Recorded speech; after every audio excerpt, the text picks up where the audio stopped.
Allah Allah Allah Allah Maha Agung. Allah Allah Allah kang Maha Agung. Allah Allah Allah Allah Maha Agung. Allah Allah Allah kang Maha Agung. Lan ana sang sinembah Amunggat Maha Murah. Lan ana kang sinembah Amunggat Maha Murah.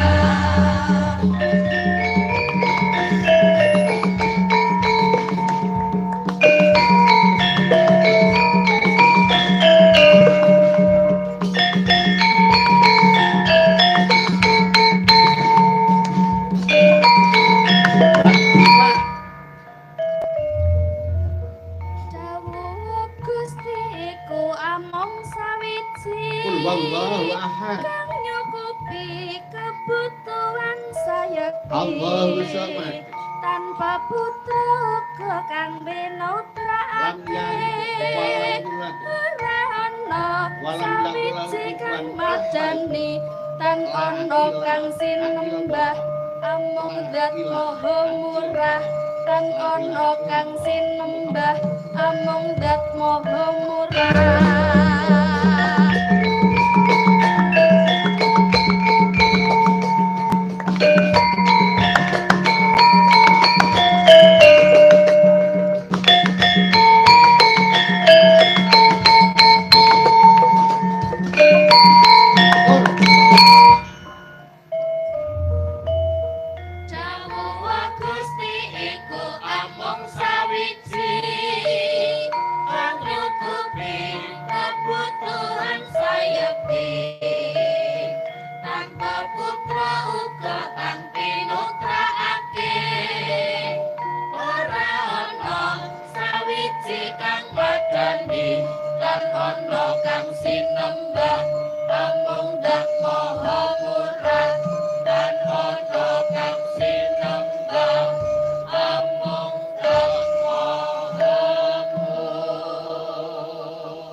Allahumma sholli ala Muhammad. Alhamdulillahirabbil alamin. Nduk, aja njur disurung-surung Mbah Sukron padha karo dalang-dalang remaja saiki ya nggih. Iya. Nggone sowan iki ya tetep ora kering gawe, nggone sambil menyelam minum air ya hiburan, ning ya ora lali karo sing diarani pengajian. Apa tegese pengajian? Saka tembung aji, aji iki tegese ben eneng regane. Di mana? Di mata Allah. Ana ngersane Gusti Allah ki ya ene regane. Dalaran urip ki ora wurung ya mesti mati. Lah iya. Nek ngelingi kuwi mesti wae aku selaku seniman nduk ora wani sembrantan karo wayang sing ana iki. Ya perkara kanca-kanca dalang padha wis ora pati ngajeni karo wayang muga suwengi iki ya wae semoga lah pancen ya senengi ngono iki gaet para penonton ngono kuwi. Ning Mbah Sukron kepeksa ora wani dosa apa sing tak sungki karo Sang Mahadalang utawa karo nyipta wayang iki. Wah iya. Mula nganti sakyaene karo Gusti Allah panggah diparingi malaku. Sak umurku nduk 70 tahun. Ki Blitar ya ora ana dalang kang tumandang. Ning aku isih ditimbali bahkan alhamdulillah engko tanggal 11 Juli. 11 Juli ana ing Pamuksan Sri Aji Jayabaya pamenang. Ana ing Papan Tirta, Sendang Tirta Kamandano. Kok saurunge dina Jumat kuwi Murwakala utawa ruwat, aku wis dikeparengake ngruwat. Nggonku tetimbangan karo swargi Mas Mantep. Mas, kula dipun utus ngruwat kados pundi? Bujalan sik. Lajeng syaratipun, syaratnya pokok sago, pokoknya wis gelem, ya wis kuwi.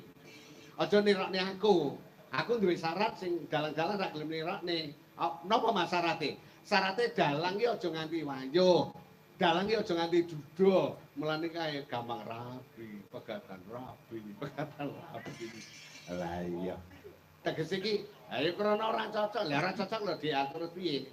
Ngono kuwi.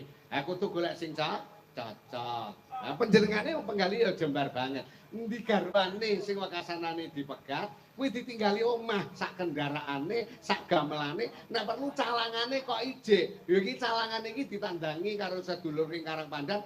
Asile ya dinehne karo tilasane kuwi. Ya ngene iki awake dhewe kok iso nglakoni ngono. Pripun Pak kali kok?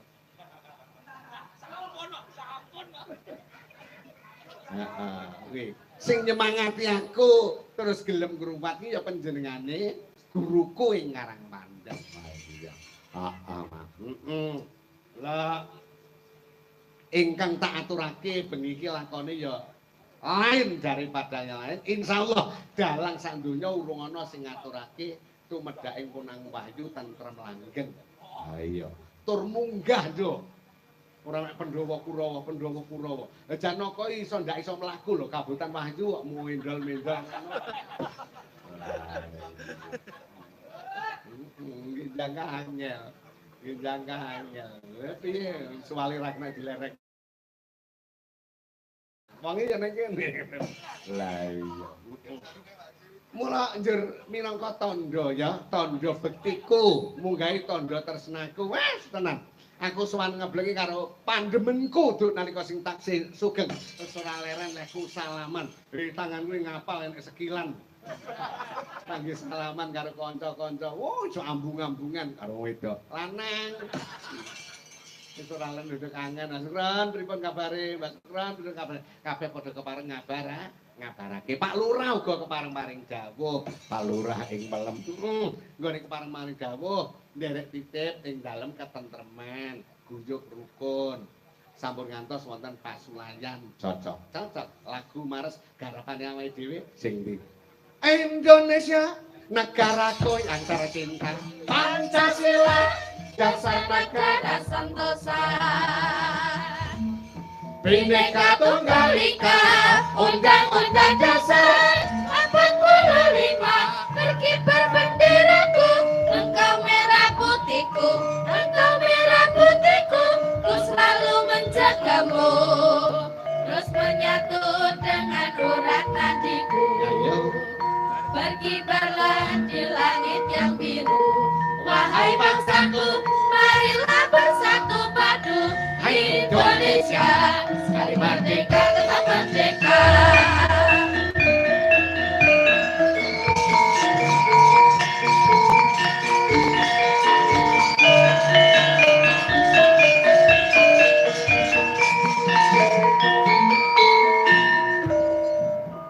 Indonesia, negaraku yang tercinta, Pancasila, dasar negara sentosa. Bhinneka Tunggal Ika, Undang-Undang Dasar 45, berkibar benderaku, engkau merah putihku, engkau merah putihku, ku selalu menjagamu, terus menyatu dengan urat nadiku. Berkibarlah di langit yang biru, wahai bangsaku, marilah bersatu padu. Indonesia, sekali merdeka tetap merdeka.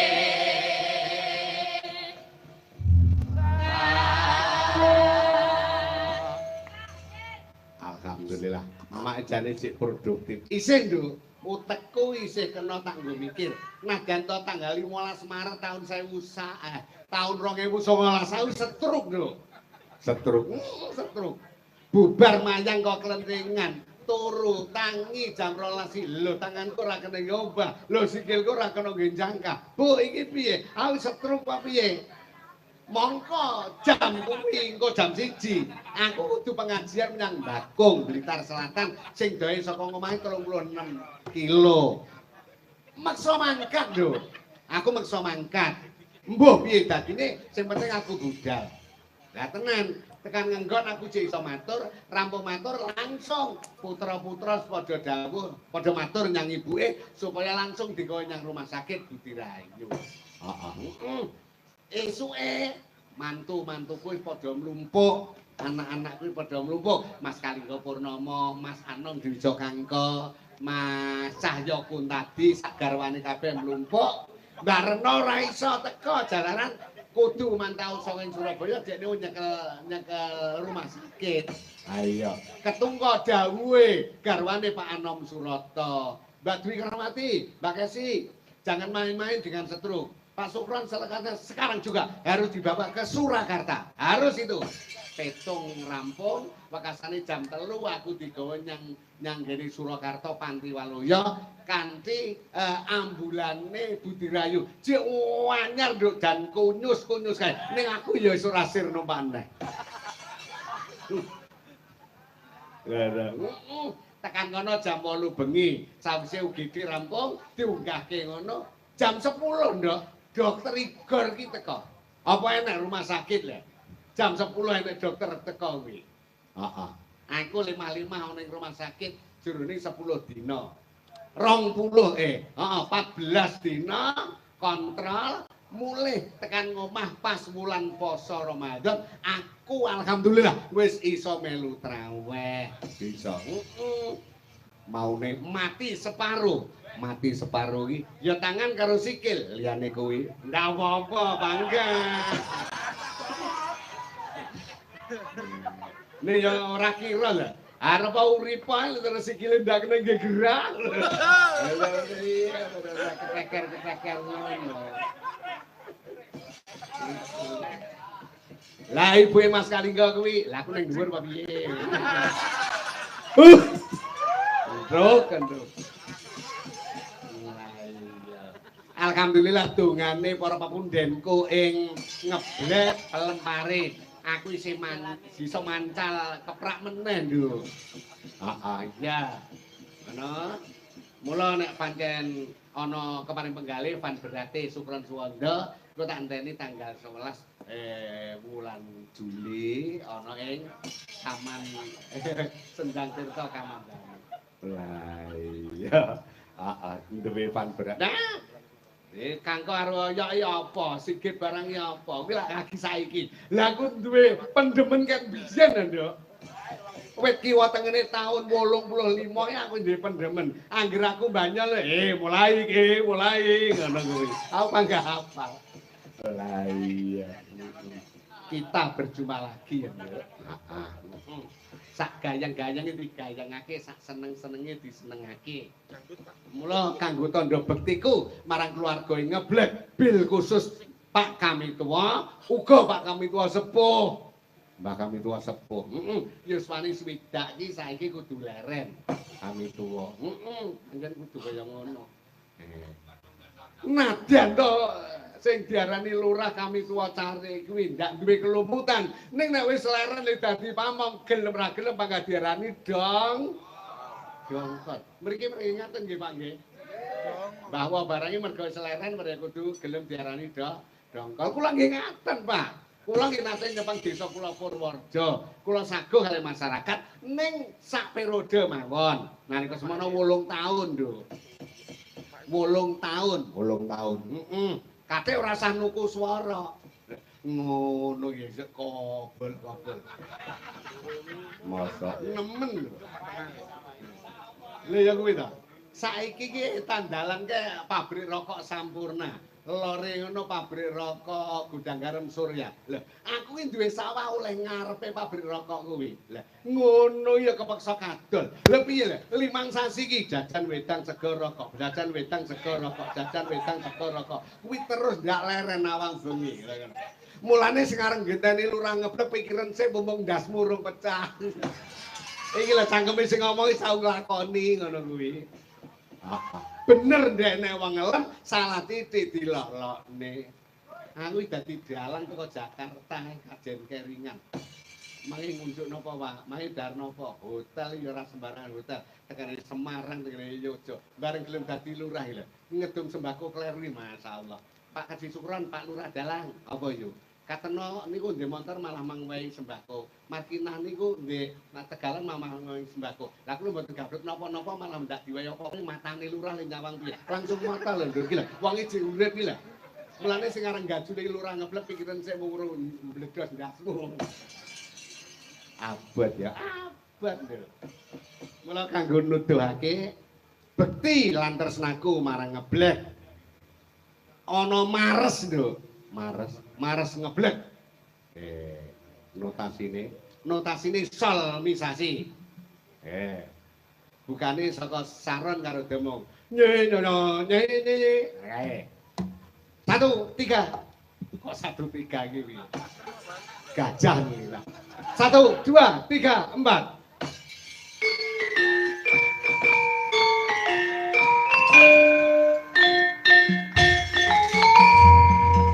Yo yo yo. Yo yo yo. Masuk.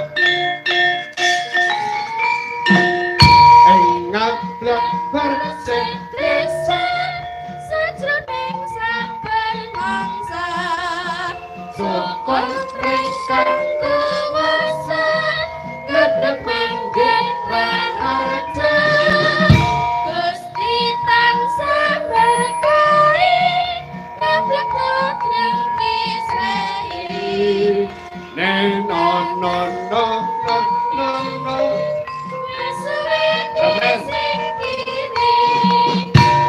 Ngablak bumiku bumi kairaken satu padu Uripe tamata ibadah lalena ngablak yuwana maya Yo yo yo.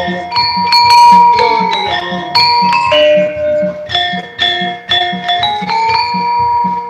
Sila sol do do do.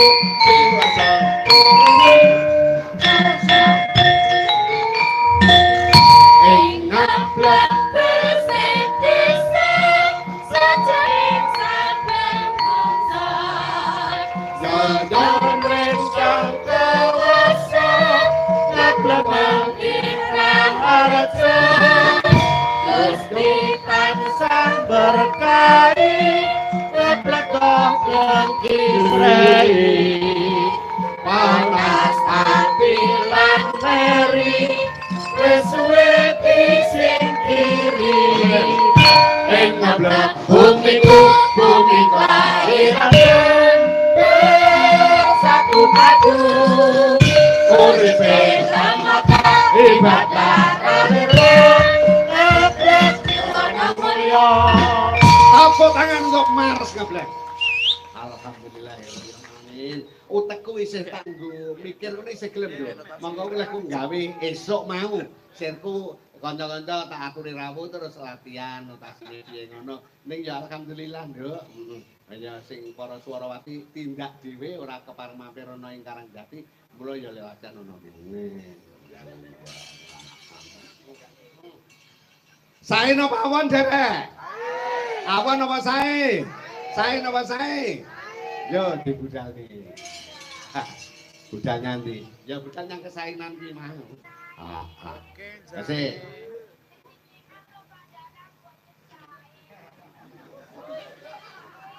Piye Bu? Piye Bu? Piye Mbak? Oh iya. Tapi menyami dangetaken. Iki maknane pilih bareng gamelan, iki engko cetha ora-ora kecekel kersane. Ayo Mbak Diva, sampean waca ora usah dilagokne. Ngeblek bersih. bersih desa Terus sajroning saben mangsa syukur mring kang kuwasa ngeblek manggih raharja Nah, baik Diva. Gusti tansah berkahi ngeblek doh terkisrai Betul. panas ati lan meri wis suwe disingkiri Betul. Ayo, referen. ing ngeblek bumiku bumi kelahiranku bersatu padu uripe temata ibadah ralirwa ngeblek yuwana mulya Alhamdulillah.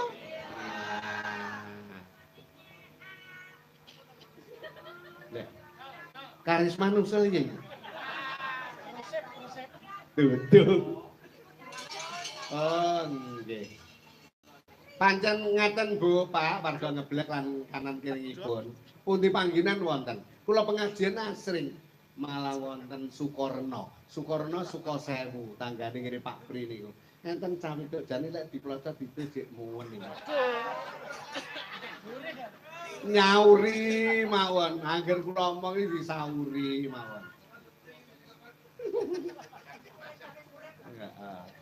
Heeh. Piye Mbak Yu? Ya aja ning kono, ning kene lho, iki ning ngarep kene iki lho. Ada. Kita warna iki lho, sing blangkon iki lho. Jan.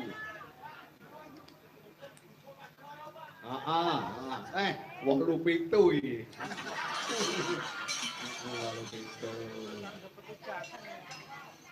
Mbah Wandi kang minangka nglantarake suwanku jalaran panjenengane Kang Presa nomor HP ning omah. Heeh, iya. Kepareng-paring dawuh mbae si Laras kang supaya marak sowan. Ah iya. Nggih panjenengan paringi anu to, Pak Haji, jeneng kula. Jeneng kula didadekne lagu ngoten. Nggih, alhamdulillah mau bengi pas longgar tak tuliske. Mbah Wandi saka tembung M B A H W A N D I. Kuwi dadi sinom.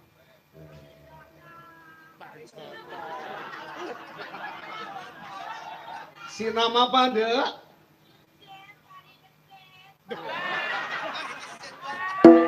Pari. Wis angel golek ngene iki. Nduk, njajal rene, Nduk. Tambung, Nduk.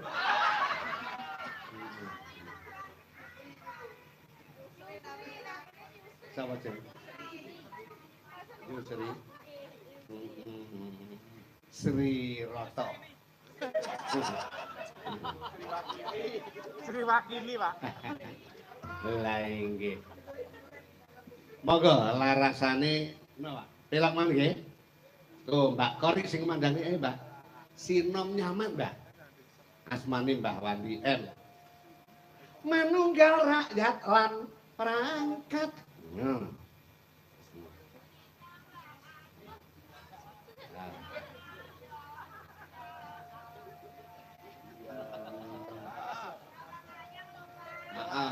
Alah kenter, alah kenter. Aku nyenggaki ya. Yo Mbak Kari. Aku mari iya yo.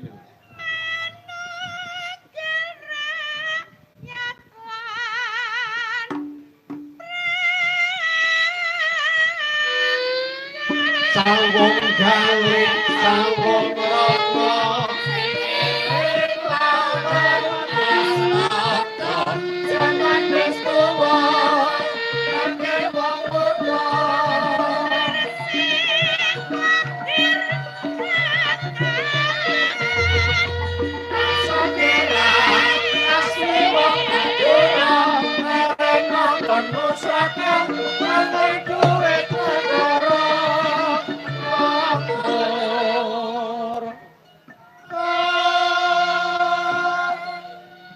Mbak Vivi, wacanen Mbak, ora bisa dilagokke. Saka tembung Mbah Wandi, M tegese piye? M tegese piye M? Manunggal rakyat lan perangkat. Betul. Sampeyan isih sekolah ya, Nduk? Tasik, Bapak. Kelas pinten? Semester 4. Waduh, syukur. Nanti, Nduk? Teng Unisba. Syukur. Terus manunggal rakyat lan perangkat B Bersih lahir tekan batin. iki wigati banget, Nduk. Apa ta gunane bersih lahir lek batine reget? Ya, resik lahir kena diumbah nganggo banyu, ning resik batin isane resik diumbah nganggo piwulang luhur selaras kalawan agamanya masing-masing. Agama ya Islam, Kristen, Katolik, Protestan, Hindu, Buddha, Konghucu, kuwi kabeh kuwi padha nggayuh resik lahir lan batin. Kari sing lakoni iku kepiye? Iya. Monggo Mbak Kari. Nene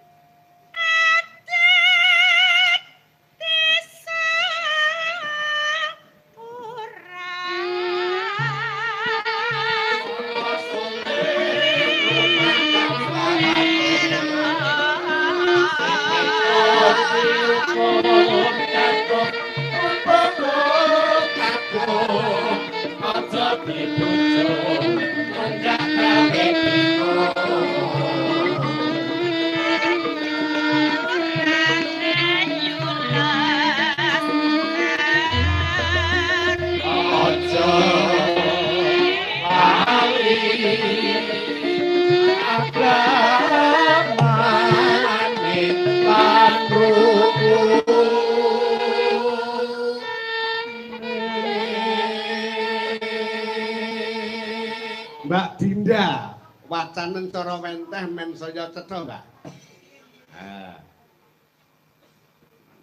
Adat desa. Wonten mboten? Adat desa ora lirwa. Iya, adat desa ora lirwa itu sih ora ditinggalke. Ngebleki waton bersih desa ya gelar kelir gantung gong. Iki minangka dadi adat kang wis lumaku. Hayu Rahayu Lestari. Hayu rahayu ki semet lestari ki langgeng. Muga-muga brayat perangkat rakyat ing Ngeblek khususnya pinaringan selamat selawase ya Allah. Amin. Sampeyan Pakde tak dongakne panjang umur. Nganti tekan kiamat wong wis entek sing urip karek kowe. Waduh, lah budalnya piye, Pak? Tidak penak. Iso budal apa ora? Iya Pak Kori. Waras. Wah.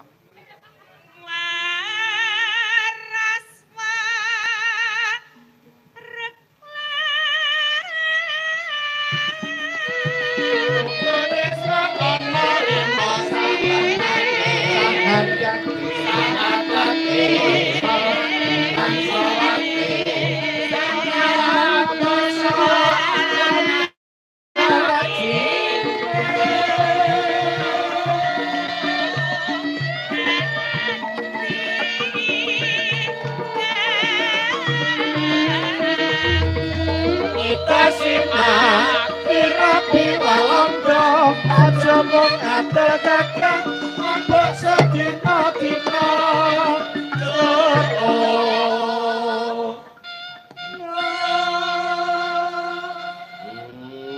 Mbak Ririn, panjenengan jelaske Mbak Ririn.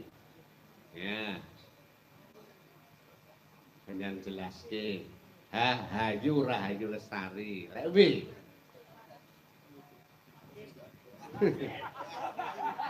Waras warek lan waris. Waras sehat, warek tegese ora kekurangan sandang pangan, nggih ta? Karis minangka dadi tandha bukti le tetep gemati marang sanak kadang pamong mitra. Sik, slendro Mas, slendro menyuruh Mas. Nengenke. Ya.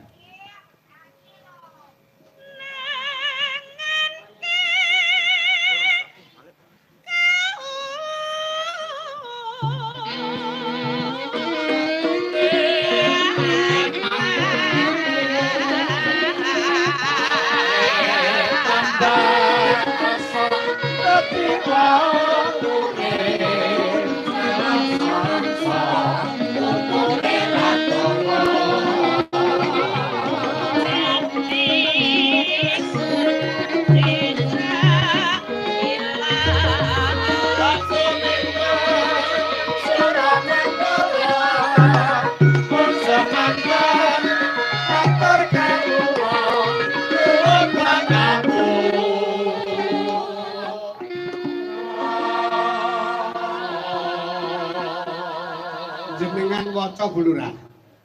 Bu Kalingga Purnama, Bulurah Purworejo. Nengenke kautaman.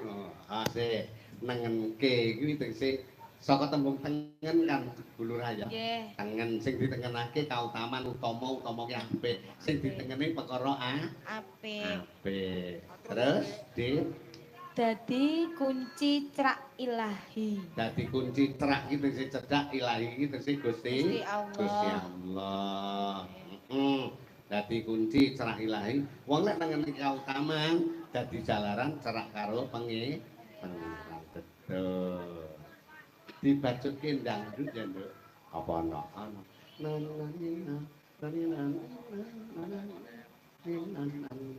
Pring kuning, sing kok pring kuning. Nana, ya. Ya. Iman.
Samula minangkani Mbah Wandi, menika diwaca medhun Mbah Wandi.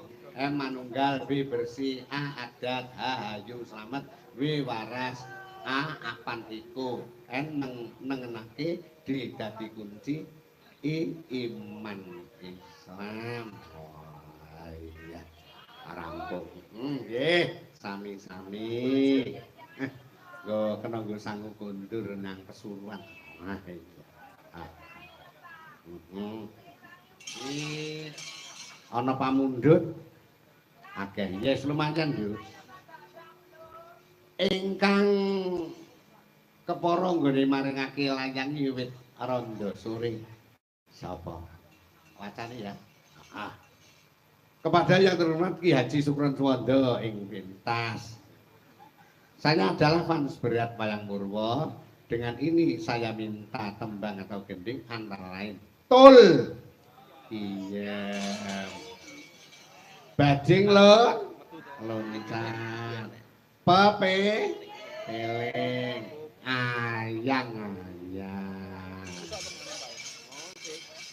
Dari saya 2 seranggai Mas Tolkiam, Mas Gawer ing pari.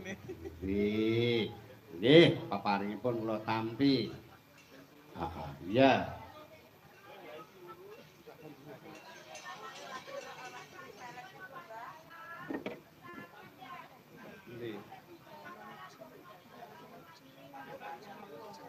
Tangi, Pakde.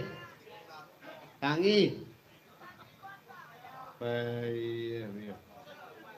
Dileretne suwale.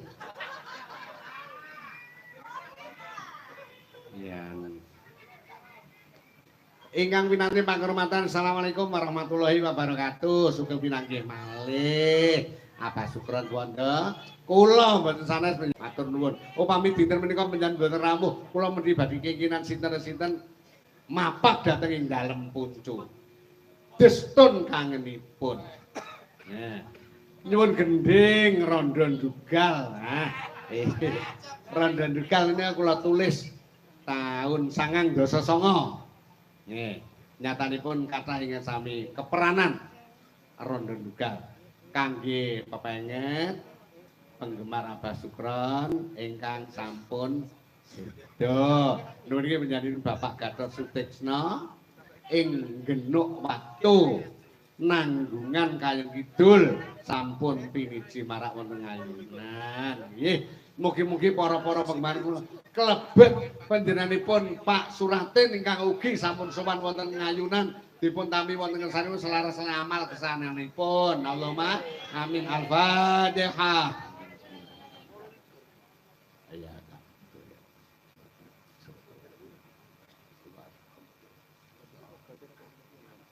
Atur nuwun, Idyah Fatihah saking panjenengan sedaya. Mugi-mugi dados jalaran ayem tentrem wonten ing alam kubur. Tinebaken saking siksa kubur, siksa neraka. Nikmat kubur, nikmat suwarga. Iya. Aku ya pigunane ya, Nduk. Pigunane bobote Pak Kiai Masudi iki wis ora kersa ngaji saiki. Dalem dhewekan Kediri. Watonana tamu ki mesti dilembaripun anu mawon dulur kula mawon. Anu Pak Haji Sukron Suwanda pun mangmrika niku sami kali kula lha ngendika ngono kuwi. Heeh. Pirang-pirang Nduk sing kepeksa aku kudu nyanyi. Kaya ndek malam Minggu kae ana pengajian komplit gamelan Nduk. Saka ngendi? Melarak Gontor kono. Komplit Nduk. Piringi gamelan ning wiyagane kono sak gamelane. Nah iya ora dadi apa. Monggo ya pengin seneng.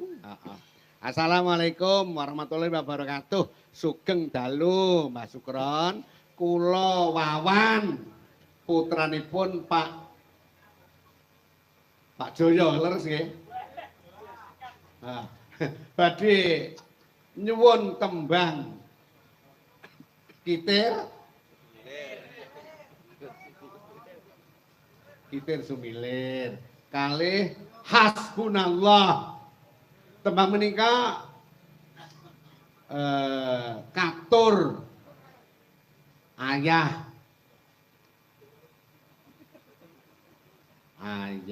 waduh iki jane sing pantes dokter iki nek tulisane sing pantes dokter.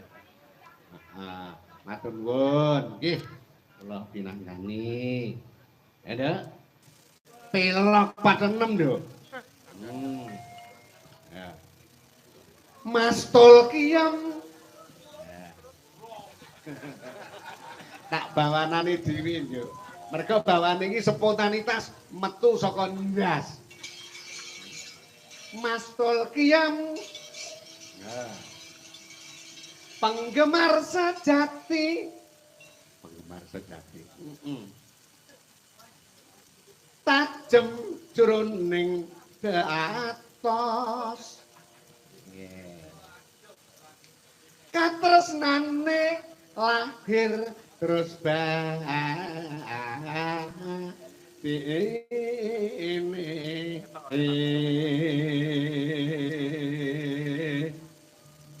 luwe-luwe menyang wayang kule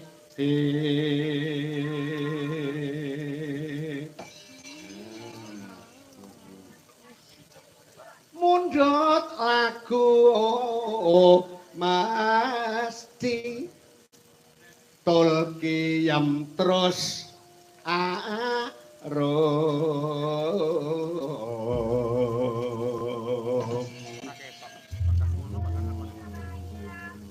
ya lagune ya 1 2 3 4 Tolkiyam yen kupeng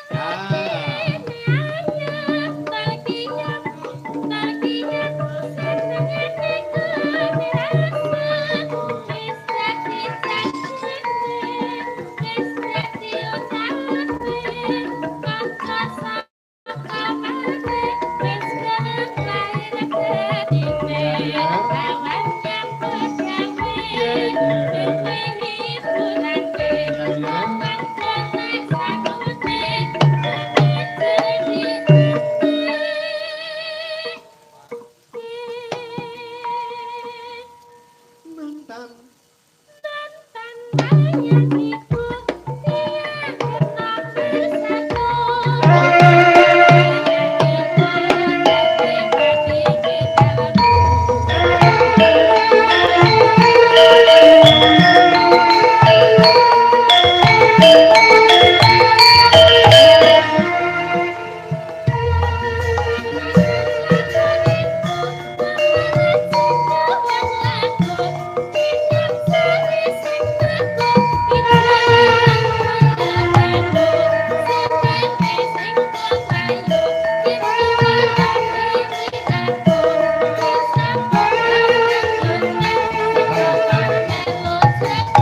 paling ngeceruti kok eman ini ya.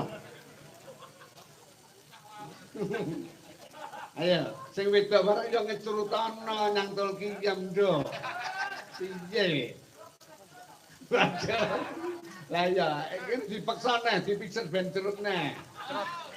Cerut malah. Nah, yo genten aku, jajak. Sing wedok kudu kompak tenan. Awas ora kok tak kon baleni. Tol kiyam. Kesel aku. Ram cerutan iso kesel. Ya deh. Yen kumpul hati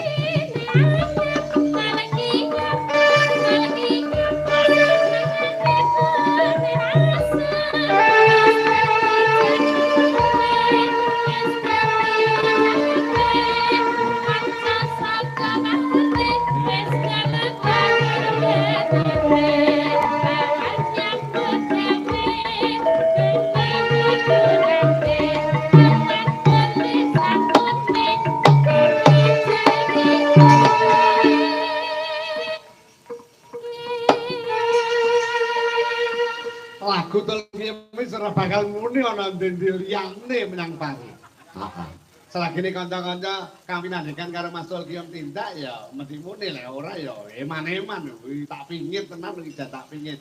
Cerute iki lho tak pingit ngono lho. Aja nganti ngingit cerute wong li. Vivi. Vivi. Wis tau kecerutan lho. Kecerutan niku pripun? Ayo. Sampeyan wis nate mundhut bakso urung? Sampun. Kecape biasane disokne apa dicerutne? Dicerutne. Lah iya. Oh,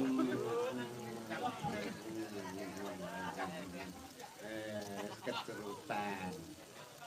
Ya, dadah. Mantan penyanyiku tetap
nyontoni kancane ning kancane ndak gelem.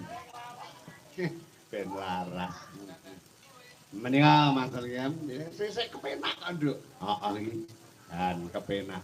Ana iramane kendhu, ana iramane ning. Ndak Nduk. Tak minangkani pamundhut yang puncu dhisik ya, Nduk. Slendro 46. Apa? Rondo Ndugal. Lah iya.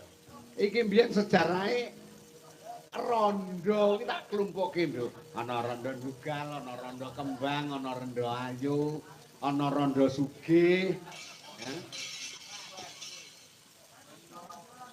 Heeh. Rondo Kucluk ora. Gandengane sing ora enak nek kuwi. Ya. Ya, Mas. Gumregut bergagah.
Sing seneng, ngaduk lan berhayal.